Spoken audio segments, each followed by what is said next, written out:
Rambling के इंतजार में मुझे ठंड जकड़ने लगी थी। नीचे उतरते समय उनसे मिला।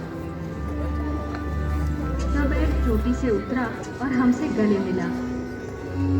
उसने कहा कि चोटी दूर नहीं है।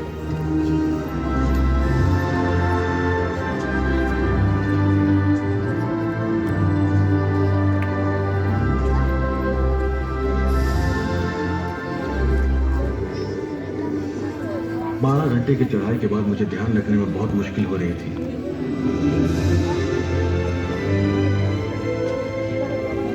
रिज के दोनों तरफ 1 मील गहरा कटाव है। चोटी के इतने करीब मैं फिसलना और गिरना नहीं चाहता था। बस 100 मीटर ही बचे थे, लेकिन वो मेरे जीवन के सबसे लंबे 100 मीटर थे।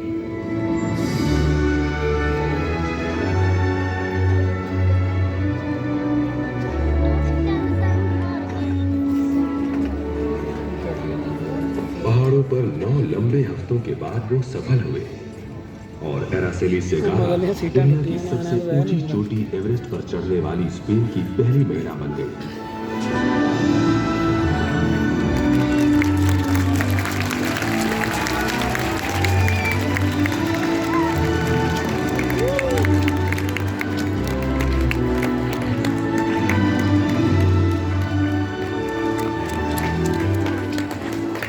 जब मैं चोटी पर पहुंची, मैं चूर हो चुकी थी, लेकिन तभी एहसास हुआ कि मैं वाकई यहाँ हूँ और मैं खुश हो गई।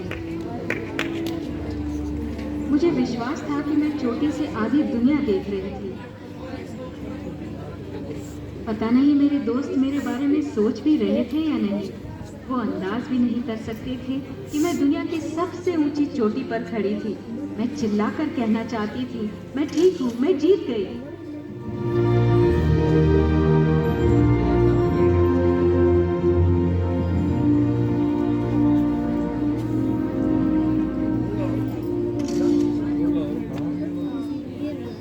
ठंडे हाथों से ही मैंने जैमलिन की तस्वीरें खींची।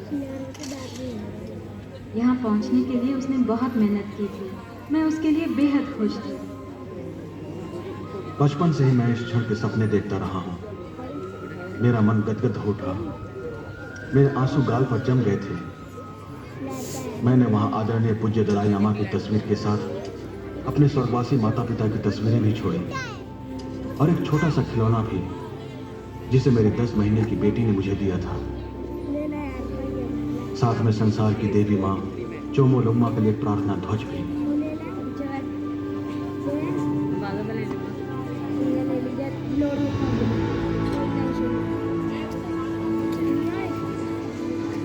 नीचे उतरते वक्त हम सावधान थे, कोई गलती नहीं, लेकिन अपने दोस्तों से बेस कैंप में मिलने की जल्दी थी हमें।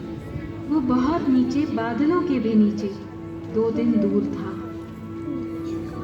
2 महीने पहले एड जैमलिंग और एरासेली सोच भी नहीं सकते थे कि वो एक ऐसी विपदा के करीब हो सकते थे जो सारी दुनिया को स्तब्ध कर देगी। मगर ऐसी भयावह और कठिन स्थिति में भी इन लोगों ने साहस और मर्यादा से काम किया। जिंदगी में किसी को देखकर मैं इतना खुश कभी नहीं हुई।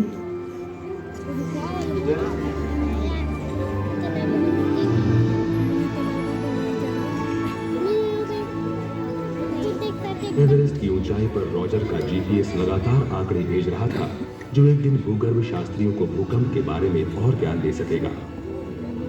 और जैमलिन का प्रार्थना ध्वज दुनिया की चोटी पर हवाओं के साथ लहराकर कुछ और संदेश दे रहा था।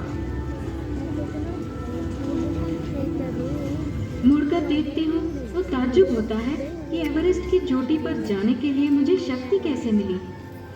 अब जानती हूँ कि पहाड़ पर चढ़ने की दीवानगी ने ही मुझे ये शक्ति दी। इस साल पौला बेस कैंप पर मेरा इंतजार कर रही थी। बात ही कुछ और थी। बहुत सुखद था ये। उसने अपने भाई को परे कर मुझे चढ़ने को उत्साहित किया था और इस कारण हम और करीब आ गए। मैंने तो सोचा भी नहीं था कि चोटी तक पहुंचना मेरी जिंदगी को बदल देगा, लेकिन ऐसा ही हुआ। काठमांडू लौटकर मैंने 25,000 घी के दिए चढ़ाकर इस सुरक्षित और अद्भुत चढ़ाई के लिए धन्यवाद किया। एड, पौला, एरासेली, सुमियो और रॉजर और सब शेरपा थे वहाँ, बावर्ची चांगवा भी। हम सब ने साथ साथ काफी कुछ झेला था। मेरे पिता एक हीरो थे। बचपन से ही वे मेरे आदर्श थे। मेरे लिए वे अब भी धरती के सबसे बहादुर आदमी हैं। मैं जानता हूं कि मुझे एवरेस्ट की चोटी पर देखकर वे हंसे होंगे। कहा होगा, जैमलिंग मेरे बेटे, मुझे मिलने इतना लंबा और कठिन रास्ता तय करने की क्या जरूरत थी, जैसे कि उन्हें हमेशा से पता था कि मैं पहाड़ के लायक ही बना हूं।